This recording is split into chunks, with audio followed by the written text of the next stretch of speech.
BRS కు దెబ్బ మీద దెబ్బ పడుతోంది. వరుస షాకులు తగులుతున్నాయి. కాంగ్రెస్ లో దానం నాగేందర్ ఎంపీ రంజిత్ రెడ్డి చేరారు. సీఎం రేవంత్ రెడ్డి సమక్షంలో పార్టీలో చేరారు నేతలు. పార్టీలో చేరిన నేతలకు సీఎం రేవంత్ బంపర్ ఆఫర్ ఇచ్చారు. సికింద్రాబాద్ ఎంపీగా దానం నాగేందర్ పోటీ చేయబోతున్నారు. ఇక చేవెళ్ల ఎంపీగా రంజిత్ రెడ్డి కూడా ఖరారైనట్టుగా తెలుస్తుంది. దానం నాగేందర్ బీఆర్ఎస్ ను వీడడంతో హైదరాబాద్లో గట్టి దెబ్బ తగిలింది బీఆర్ఎస్ కు. పార్లమెంట్ ఎన్నికల వేళ బీఆర్ఎస్ కు వరుస షాకులు తగులుతున్నాయి. ఇక కాంగ్రెస్ లోకి మరికొందరు కీలక నేతలు చేరుతారనే టాక్ నడుస్తుంది. మొత్తం మీద ఎన్నికల వేళ, పార్లమెంట్ ఎన్నికల వేళ బీఆర్ఎస్ పార్టీకి గట్టి దెబ్బలు తగులుతున్నాయి. ముఖ్యంగా పార్టీ కీలక నేతలంతా కూడా పార్టీని వదిలి ఇతర పార్టీల వైపు చూస్తున్నారు. దానం నాగేందర్, ఎంపీ రంజిత్ రెడ్డి ఇద్దరు కూడా సీఎం రేవంత్ రెడ్డి సమక్షంలో కాంగ్రెస్ పార్టీలో చేరారు. ఓ ఎంపీ, ఓ ఎమ్మెల్యే ఇద్దరు కూడా ఏకకాలంలో కాంగ్రెస్ పార్టీలో చేరడంతో బీఆర్ఎస్కు గట్టి దెబ్బ తగిలింది. పార్టీలో చేరిన నేతలకు సీఎం బంపర్ ఆఫర్ ఇస్తున్నారు. దానం నాగేందర్ను సికింద్రాబాద్ ఎంపీగా పోటీ చేస్తున్నట్టుగా తెలుస్తుంది. రంజిత్ రెడ్డిని చేవెళ్ల ఎంపీగా బరిలోకి దిస్తున్నట్టుగా తెలుస్తుంది. మధు లైవ్లో జాయిన్ అవుతున్నారు. మధు, ముఖ్యంగా ఇద్దరు ఒకేసారి, ఒక ఎమ్మెల్యే, ఓ ఎంపీ ఇద్దరు కూడా ఒకేసారి బీఆర్ఎస్ పార్టీకి షాక్ ఇచ్చారు. గ్రేటర్ హైదరాబాద్తో పాటు రంగారెడ్డి జిల్లా పరిధిలో కూడా బీఆర్ఎస్ పార్టీకి గట్టి దెబ్బ తగిలినట్టుగా తెలుస్తుంది. ఏం జరుగుతుంది? పార్లమెంట్ ఎన్నికల వేళ బీఆర్ఎస్కి వరుస షాకుల పర్వంతో ఏం జరుగుతుంది? ఎగ్జాక్ట్లీ కొద్దిసేపటి క్రితం ముఖ్యమంత్రి, తెలంగాణ కాంగ్రెస్ పిసిసి చీఫ్ రేవంత్ రెడ్డి మాట్లాడారు. మీడియా సమావేశంలో, ఒక మీట్ ద ప్రెస్ కార్యక్రమంలో చాలా ఓపెన్ గా చెప్పే ప్రయత్నం చేశారు. మొన్నటి వరకు 100 రోజుల వరకు పూర్తిగా పరిపాలన పైన దృష్టి పెట్టాను ముఖ్యమంత్రిగా. ఇప్పుడు ఎలక్షన్ కోడ్ వచ్చింది కాబట్టి ఒక రాజకీయ పార్టీ అధ్యక్షుడిగా పని మొదలు పెట్టాను. ఈ రోజే మొదటగా ఒక గేటు తెరిచాను అంటూ ఆయన స్టేట్మెంట్ చేశారు. ఆయన స్టేట్మెంట్ చేసిన కొన్ని నిమిషాలలోనే ఈరోజు ఉదయమే రహస్యంగా రంజిత్ రెడ్డి, తర్వాత ఖైరతాబాద్ ఎమ్మెల్యే దానం నాగేందర్ ఇద్దరు ఆల్రెడీ రేవంత్ రెడ్డి మన దీపదాస్ మున్షి సమక్షంలోనే జాయిన్ అయ్యారు అక్కడ.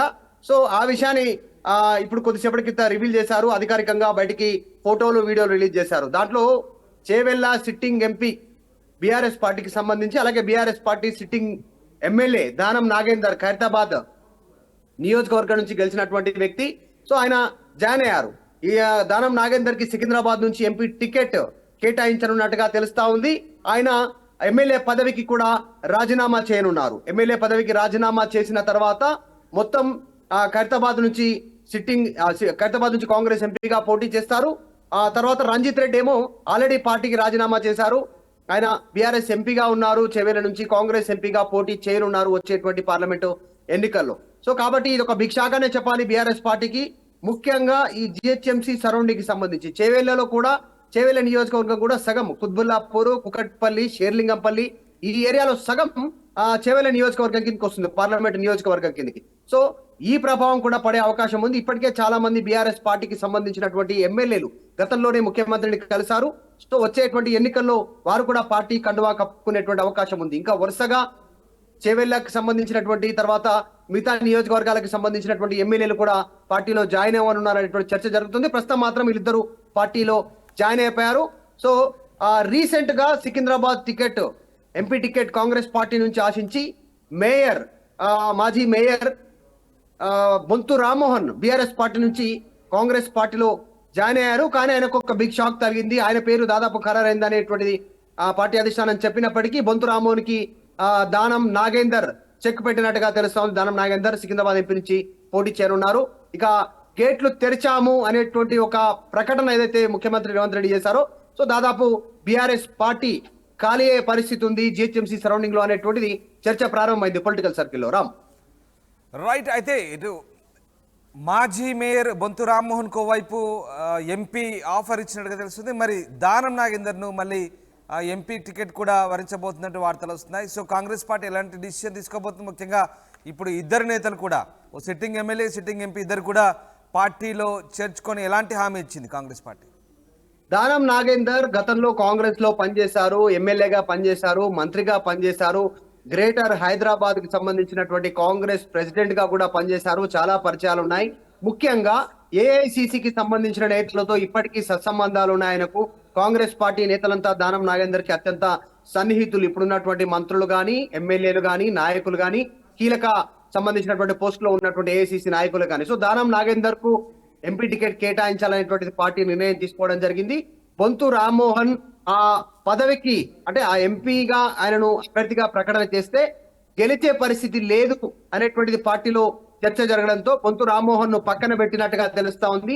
బొంతు రామ్మోహన్ ను పూర్తిగా పక్కన పెట్టేసి ఇప్పుడు దానం నాగేందర్ ని తెరపైకి తీసుకున్నారు. దానం నాగేందర్ కూడా పోటీ చేయడానికి ఇంట్రెస్ట్ గా ఉన్నట్టుగా తెలిసింది. సో ఆయన ఎంపీగా పోటీ చేస్తారు, తర్వాత ఎమ్మెల్యే పదవికి రాజీనామా చేస్తారు. సో ప్రస్తుతానికి మాత్రం ఆయన పార్టీకి ఇంకా రాజీనామా చేయలేదు, కండువా మాత్రం కప్పుకున్నారు.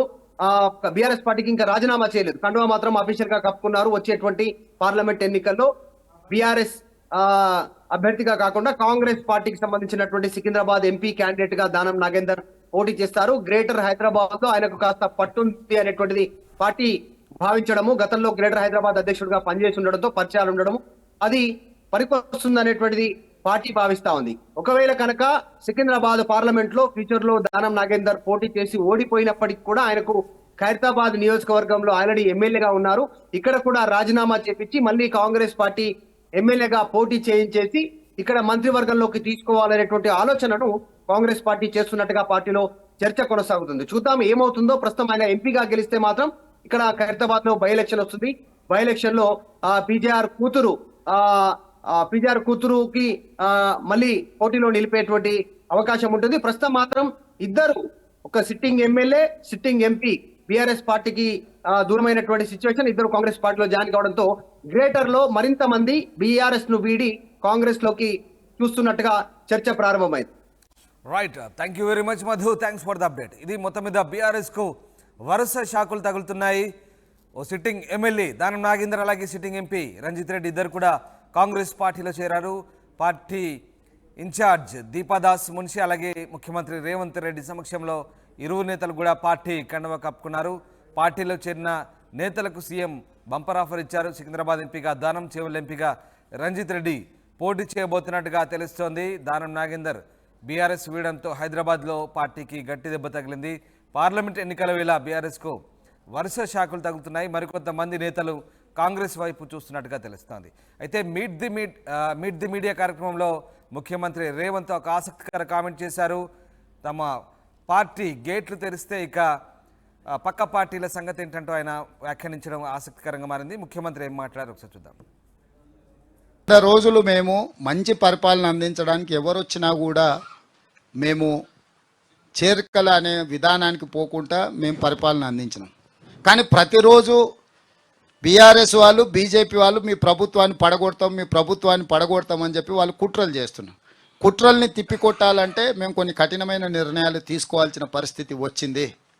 ప్రజలెన్నుకున్న ప్రభుత్వాన్ని పారదర్శకంగా పనిచేయడాన్ని అవకాశం ఇవ్వకుండా కేసీఆర్ నుంచి మొదలు పెడితే కడియం శ్రీహరి గారు లాంటి వాళ్ళు కూడా ఈ ప్రభుత్వం 3 నెలలే ఉండదని, డాక్టర్ లక్ష్మణ్ గారు కూడా ఈ ప్రభుత్వము ఎన్నికలు అయిపోయిన ఎంబడే మా ఆపరేషన్ మొదలు పెడతామని, ఇది దేనికి సంకేతము? ఈ 100 రోజుల్లో ఎక్కడైనా ఏదైనా ఫిరాయింపులకు కానీ లేకపోతే రాజకీయంగా వేరే రకమైన ప్రయత్నం మేము ఎక్కడైనా చేసినామా? ఈరోజు వాళ్ళిద్దరూ ఒకే లైన్లో మాట్లాడుతున్నారు ఈ ప్రభుత్వాన్ని పడగొడతామని. అంటే వాళ్ళు పడగొడితే చూసుకుంటూ కూర్చుంటామా? ఇప్పుడు కుక్క కాటుకు చెప్పు దెబ్బ అని పెద్దలు చెప్పిండ్రు, కొట్టకుట్టు ఊరుకుంటామా? కొడతాం కదా. నేను ముందే చెప్పినా కదా, సరే మీరు తారీఖు పెట్టుర్రి చెప్తా కదా అని. అందుకే ఈరోజు మొదలు పెట్టిన, మీరు ఇంకా చూసినట్లేరు. 100వ రోజు మొదలు పెట్టిన, 100 రోజుల పరిపాలన మీదనే పెట్టిన. ఈరోజు ఎన్నికల నగారం మోగింది కాబట్టి ఇంకా ఎన్నికల రూపం చూపిస్తా. రాజకీయ పార్టీ అధ్యక్షుడిగా ఈ రోజు నుంచి రాజకీయ పార్టీ అధ్యక్షుడిగా పని మొదలు పెడతా కదా. నిన్నటి కోడ్ రానంత వరకు ముఖ్యమంత్రిగానే వ్యవహరించిన. ఎందుకంటే చాలా నిబద్ధతతోని రోజుకు 18 గంటలు ప్రతిరోజు పనిచేసిన ఈ 100 రోజులు. ఎక్కడ కూడా చిన్న తప్పిదానికి కూడా అవకాశం ఇవ్వకుండా పరిపాలన ఇచ్చినా నేను అనుకుంటున్నా.